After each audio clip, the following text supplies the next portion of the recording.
Bismillahirrahmanirrahim. Assalamualaikum warahmatullahi wabarakatuh.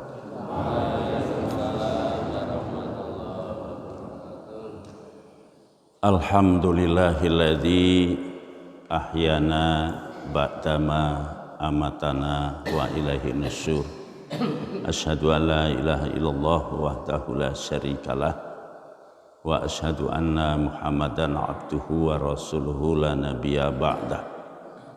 Allahumma shalli wa sallim ala nabiyyina Muhammad wa ala alihi wa sahbihi wa jundihi wa man tabi'ahum bi ihsanin ila yaumil qiyamah. Masya Allahu kan wa ma lam yasha lam yakun, la haula wa la quwata illa billah.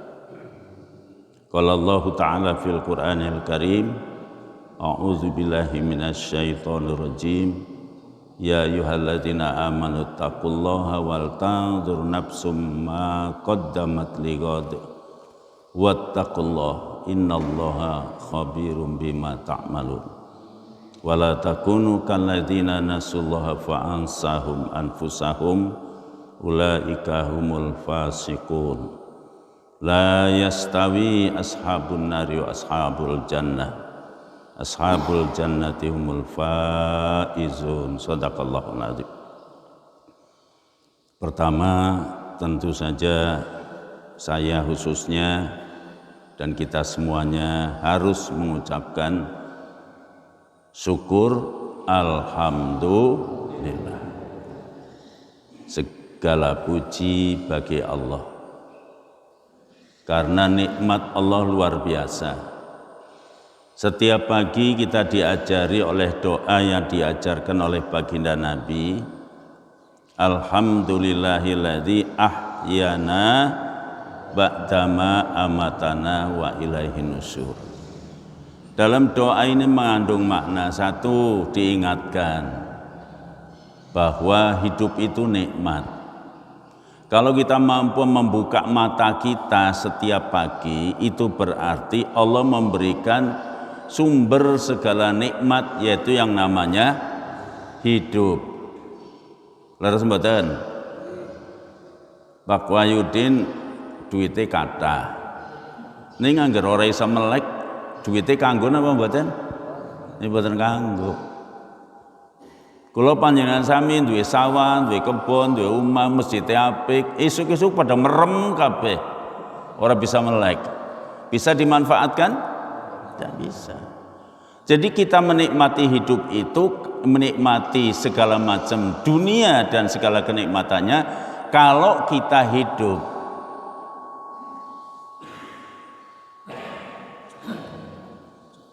Kalau kita tidak hidup, tidak bisa dinikmati. Milo doa yang diajarkan oleh Rasulullah SAW mengingatkan kepada kita semuanya bahwa ternyata setiap pagi itu kita diingatkan Allah telah memberikan sumber segala kenikmatan.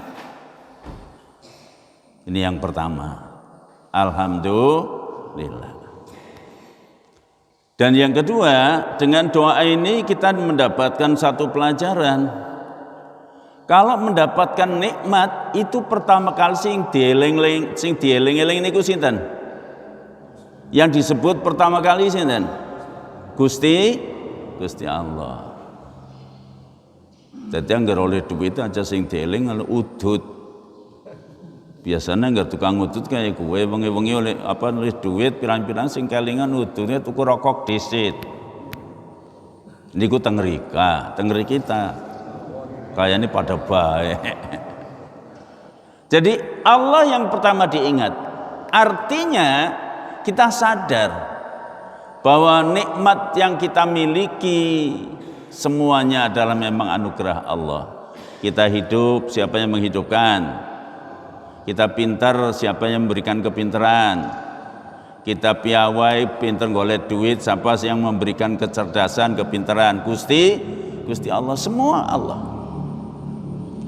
Kalau segala puji kagungane Gusti Allah itu ateges kula panjenengan sami menika jan-jane niku mboten duwe napa-napa boten saged napa-napa, orang ngerti apa-apa. Leres mboten? Bisa nih ngapa sih kita?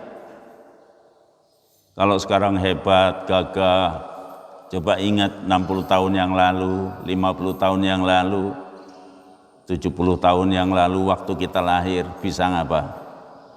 Boten saged napa-napa. Leres nggih? Jadi sejatinya manusia itu tidak punya apa-apa, tidak bisa apa-apa. Jadi kalau sekarang banjur pinter, gembeleng, punya kekayaan, berlimpah, punya wibawa, punya pengaruh, terus lupa kepada Allah, ini kemaksiatan yang pertama yang dilakukan oleh manusia. Maka ayat tadi yang saya bacakan, wala takunu kalladzina nasullaha fa ansahum anfusahum. Jangan kamu menjadi orang yang lupa kepada Allah, maka Allah akan menjadikan orang yang lupa tadi lupa kepada dirinya sendiri. Itulah orang-orang fasik. Kalau orang sudah lupa kepada Allah, maka Allah akan jadikan dia lupa pada dirinya sendiri. Banyak sekarang ini manusia yang lupa bahwa dirinya itu manusia. Akhirnya kelakuannya bukan seperti manusia, kelakuannya kayak hewan. Karena dia lupa bahwa dirinya manusia. Mestinya kalau manusia itu mbok sing bisa rumangsa. Kalau sekarang hebat, sekarang gagah, sekarang kaya, sekarang punya pengaruh, punya jabatan, punya pangkat, itu dari mana? Kalau sekarang hebat, diciptakan dari barang apa kita manusia ini? Nah, nek bisa rumangsa seperti itu, insya Allah akan melahirkan rasa syukur kepada Gusti Allah Subhanahu wa Ta'ala. Ini dari doa tadi kita dapat pelajaran bahwa ketika setiap pagi kita sebelum yang lain-lain kita diingatkan agar ingat kepada Allah Subhanahu wa Ta'ala. Artinya bahwa hidup ini hendaknya selalu bersyukur kepada Allah Subhanahu wa Ta'ala. Alladzi ahyana ba'dama amatana wa ilahi nusyur. Kenapa kita bersyukur tiap pagi? Karena Allah menghidupkan kita. Wong turu jane wong setengah mati, ruhnya digenggam oleh Allah. Angger dibalekna ya urip, angger ora dibalekna ya bablas sangine. Mila Kanjeng Nabi menika menawi badhe sare menika mundut napa selain doa sebelumnya mengambil air wudhu. Jadi orang bukan hanya mau sholat saja, wudhu itu. Kemudian baca doa Bismillahilladzi ahyana ba'dama amatana wa ilaihi nusyur. Disunahkan baca ayat kursi. Apal mboten? Apal mboten? Banget tenang ora apal. 3 atau 2 ayat terakhir surat Al-Baqarah. Lillahi ma fis samawati wa ma lan sak teruse. Banjur baca surat Al-Kafirun. Niku kangge ngresiki ati saking anasir syirik. Kadang-kadang lisan kita mengatakan la ilaha illallah, ning kadang-kadang prakteknya bukan ketuhanan yang maha esa, tapi keuangan yang maha kuasa. Benar mboten? Nah, kadang-kadang begitu lupa sama Allah. Kadang-kadang kita beramal riya, kepengen dipuji orang, itu anasir-anasir syirik. Maka malam itu ketika kita mau tidur dibersihkan dengan membaca surat Al-Kafirun. Apal mboten ibu-ibu? Jadi ngamblang. Ibu-ibu apal surat Al-Kafirun?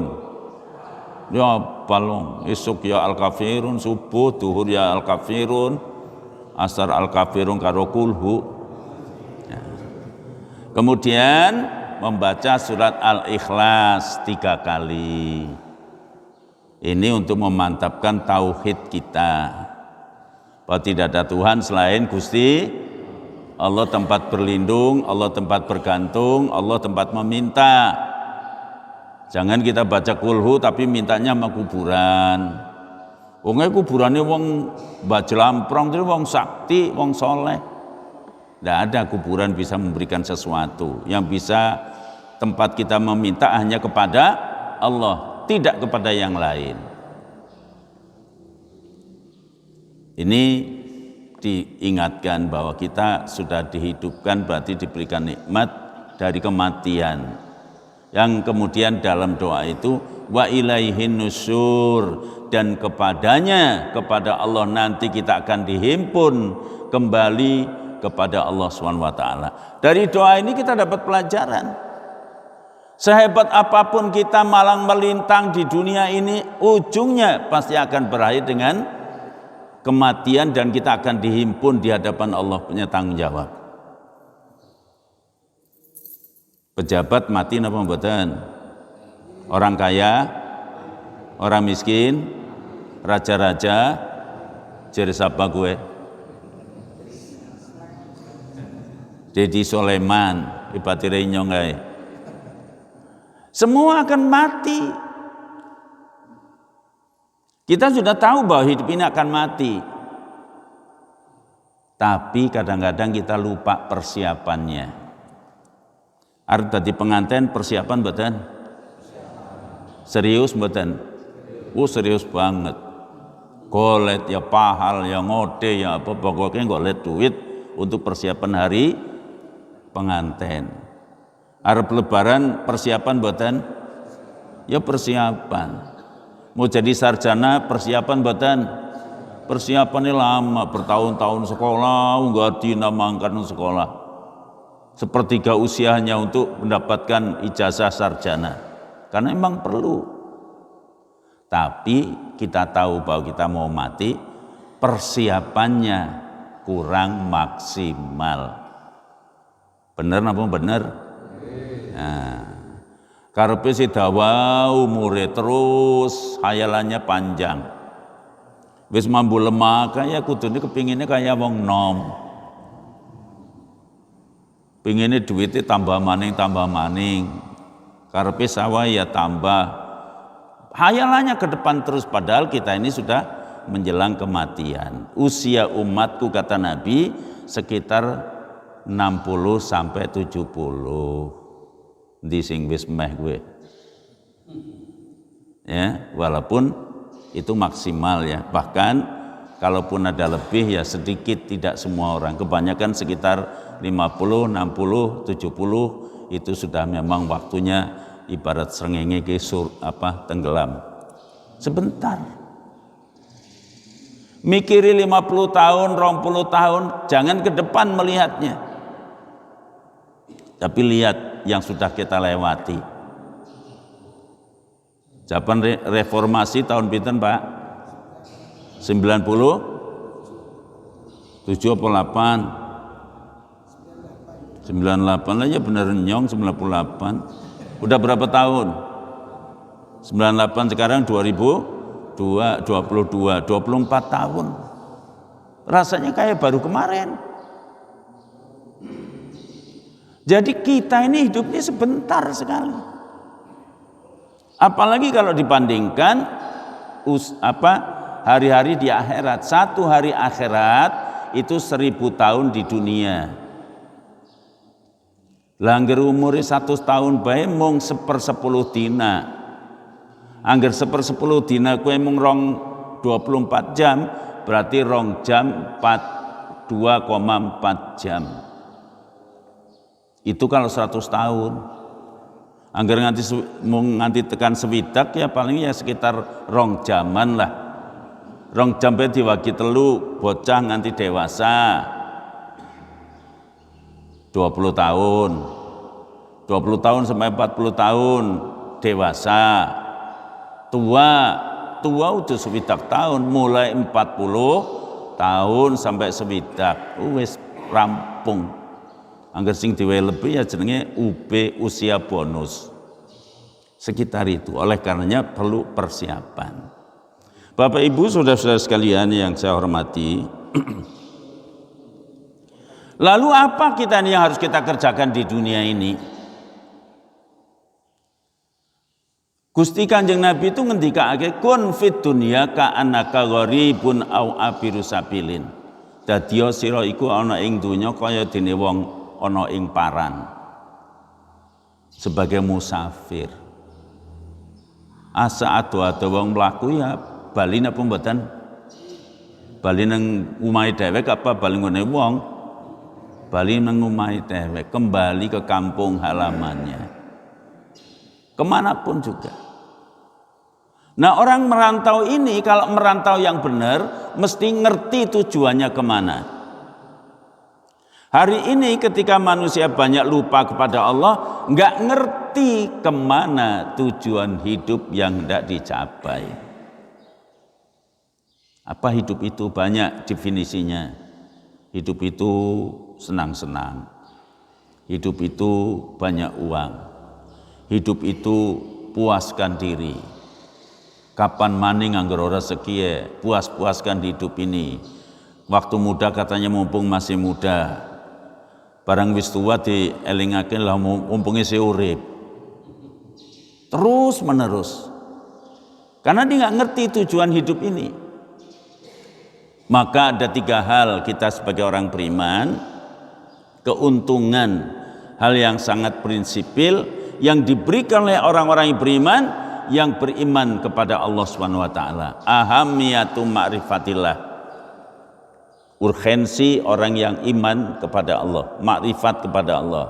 1, ma'rifatu ghayatil wujud. Ngerti sangkan paraning dumadi, ngerti kemana arah tujuan hidup yang hendak dicapai. Ini penting di sini. Kemana orang beriman menjadi tujuan hidup? Untuk apa dia diciptakan? Diarahkan langsung oleh Allah. Dalam surat Al-Qasas ayat 77. Wabtaghi fima atakallah daral akhirah. Wala tansa nasibaka minad dunya. Wa ahsin kama ahsanallahu ilaik. Wala tabghil fasada fil ard innallaha la yuhibbul mufsidin. Surat apa Pak? Qasas ayat pinten 77. Nyong ngger isih urip engko mari ngene maning arep takoni dites siji-siji kudune hafal kowe. Karena penting ini surat. Wabtaghi fima atakallah, raih oleh kamu. Perjuangkan oleh kamu, dapatkan itu oleh kamu. Fima atakallah darul akhirah, apa yang sudah Allah siapkan untukmu, tempat kembalimu. Darul akhirah, kampung akhirat, tempat kembali yang kekal dan abadi, yang tidak ada lagi kematian. Disitulah kalau mau disebut hidup yang hakiki, kenikmatan yang hakiki, sukses yang hakiki, itu adanya di kampung akhirat. Angger nang dunya iki jenenge urip-uripan. Wong sekeye seneng esuk susah, sekeye gemuyu seneng bahagia esuk nangis. Hari ini sukses, besoknya bangkrut. Pejabat paling ya 5 tahun. Dadi bupati pinten tahun Pak?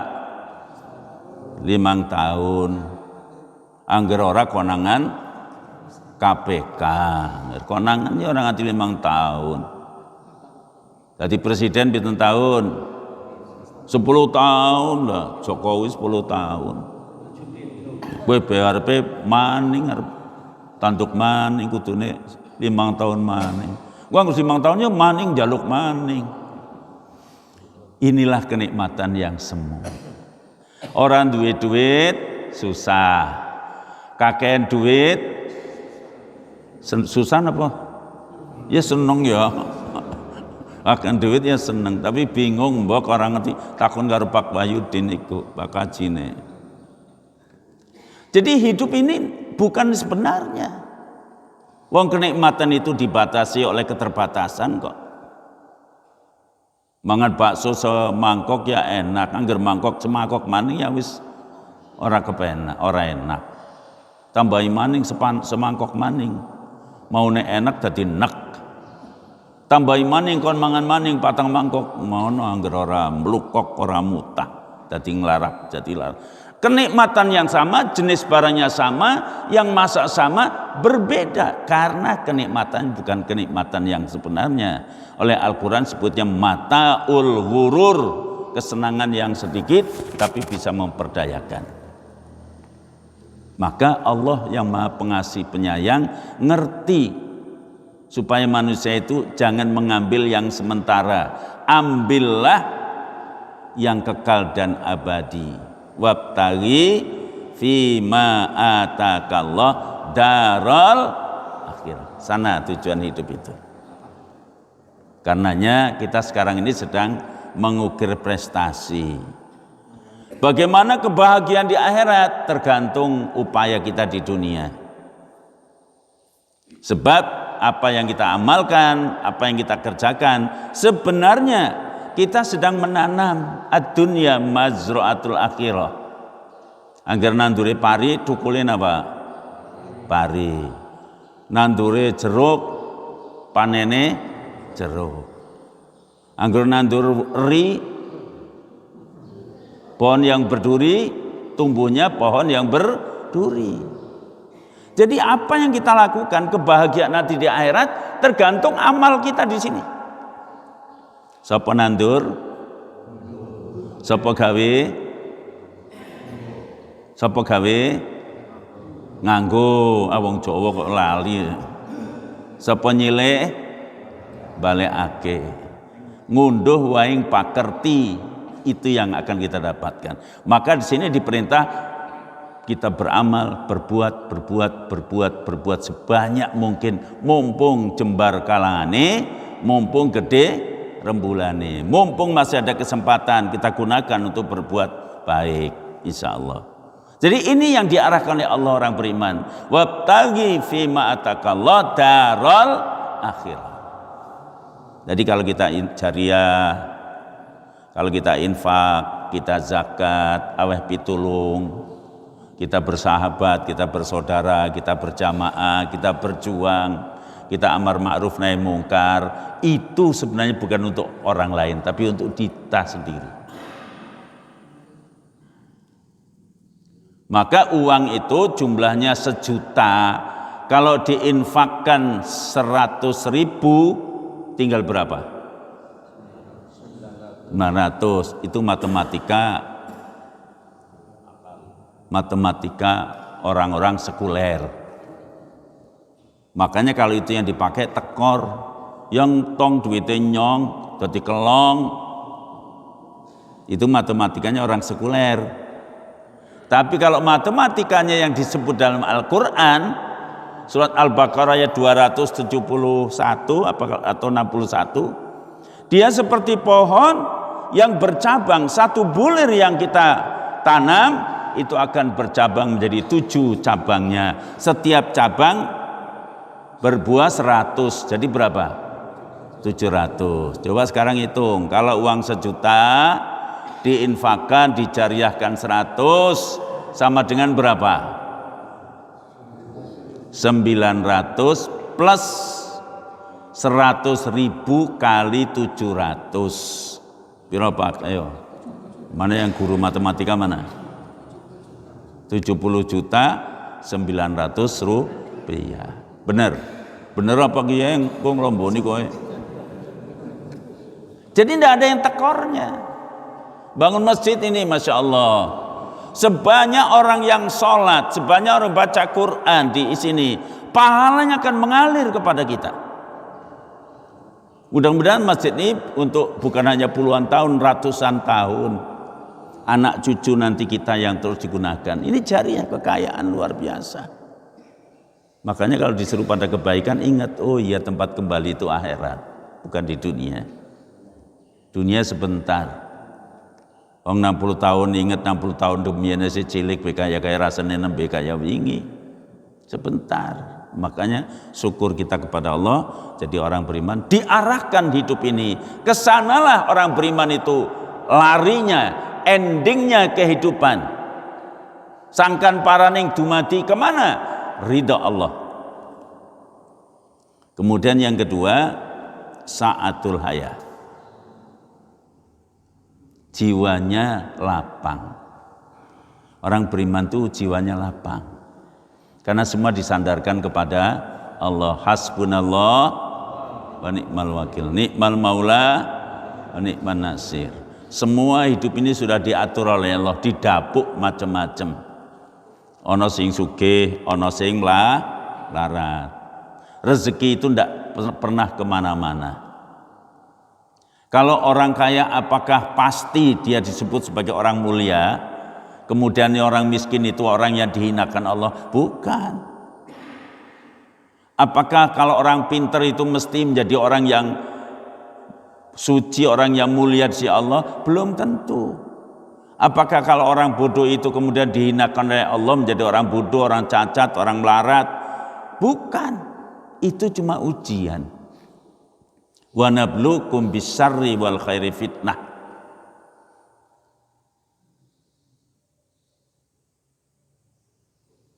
Kullu nafsin dha'iqatul maut. Wa nabluukum bisyarri wal khairi fitnah wa ilaina turja'un. Itu surat Al-Anbiya ayatnya 35. Kalau yang tadi ayat berapa, Pak? Surat apa? Al-Qasas ayat 77. Yang baru saya baca ayat surah apa? Al-Anbiya ayat 35. Gampang kelalen ya Rika ya. Surat Al-Anbiya ayat 35 mengatakan kullu nafsin dha'iqatul maut. Saben-saben sing urip kuwi bakal nemai kematian. Itu sudah kepastian dari Allah. Jadi kalau namanya hidup pasti mati. Wedi mboten kali mati. Wedi nyombe wedi. Milih panjang umur apa pendek umur? Jawab, Pak. Panjang umur apa pendek umur? Panjang umur. Ibu-ibu panjang umur apa pendek umur, Bu? Panjang umur. 200 tahun. Lah kepriwe jen njaluke panjang umur? Tiba 200 tahun gebes-gebes. Angel ya menungsa ki jan. Tapi yang pasti bahwa kalau hidup pasti mati. Angger wedi mati aja urip. Bang urip mesti mati. Kalau takut mati jangan hidup. Hidup mesti mati. Sing ora mati kae watu kae. Jan ora nane jenenge watu mati innalillahi watu nggone nyong kae pipi rumahe nyong sing gedhe mati, Pak. Apa tumon? Kalau pohon mati karena dia hidup. Kambing mati karena hidup. Jadi kalau namanya hidup pasti mati. Kita akan mati. Wa nabluukum bisyarri wal khairi fitnah. Hidup itu sebenarnya akan kami uji kamu dengan kelapangan dan kemiskinan, dengan kekayaan dan kekurangan harta, dengan kebaikan dan keburukan. Semuanya ujian. Wong miskin ujian boten? Ujian sanes? Ujian. Wong sugih? Ujian. Abot endi niku ujiane wong sugih kali wong melarat? Apa iya? Jenengan upamane kekurangan, ndak punya rumah, aduh ya Allah numpang-numpang, cari gedang kepok, gedang apa? Gedang kepok, gedang apa sih? Wong mondok kecenger-cenger gitu loh. Kemudian hidup itu susah, tiap hari mikir, bojone ngomong bepak, ya orang di beras pak kepriwe, ya golet lah. Sedina paling kepira butuhane wong miskin. Pinten Pak kira-kira Pak? 1.000 cukup mboten? Ya cukup, 50 cukup nggih? Cukup niku pun. Lah angger wong sugih kurangi napa 50 napa pinten? Arep tuku sawah, arep gawe pabrik, kurangi pinten niku? Miliaran. Abot pun dimikir duit miliaran, kalau abot goleti duit 50.000, abot pun niku. Tapi rezekine kadang-kadang kathah wong sing miskin. Rika nggur mangun kejan gotot pisan kok 3 piring nambah maning. Iku rezekinya. Orang kaya yang kekayaannya berlimpah tidak beriman, mikirnya duit terus, duit nganti mangan bae ora sempat. Orang enak mangan seperti padahal mejane ki ander segala macam, makanya sedikit. Karena itu rezekinya segitu. Saya pernah bersama seorang direktur perusahaan habis ngaji. Dia nanya saya, "Ustadz, pulang pakai kendaraan apa?" Saya bilang kendaraannya yang besar itu di jalan. Naik bis. Udah ikut saya aja. Monggo, terima kasih matur nuwun. Pakai mobil direktur kan bagus ya. Di jalan itu ngomong astagfirullahaladzim. Bukan istighfar. Ngomongnya kayak gini. Kita mampir dulu makan dulu. Dari pagi saya belum makan. Ya nyong kalau jawabnya kepriwe? Innalillahi wa inna ilaihi rajiun. Karena kaget. Lah kok Ustaz zikirnya innalillahi kenapa? Lha sampean niku wong munggal dina goleti pangan lali mangan. Wong nyong wis ping 3 ping 2 esuk-esuk arep mangkat ngajar wis kon sarapan sepiring. Pak, makan dulu nanti masuk angin. Walaupun nganggo telur ceplok aja kan tapi rezeki sudah sepiring. Tengah hari waktu istirahat suruh makan dulu. Pak, makan dulu Pak, udah disiapkan 2 piring rezekinya. Lah direktur tadi ngitungi duit baik. Ora sempat mangan, mung kopi tok secangkir. Nah baru yang mau ketiga makan di restoran. Beliau baru mau sepiring, saya sudah 3 piring. Padahal isi dompetnya terlalu beda ya. Dompetnya isinya karena duit pirang-pirang, kartu kredit ya macam-macam. Saya isinya mau catatan ayat apa hadis kayak gitu. Tapi rezekinya beda.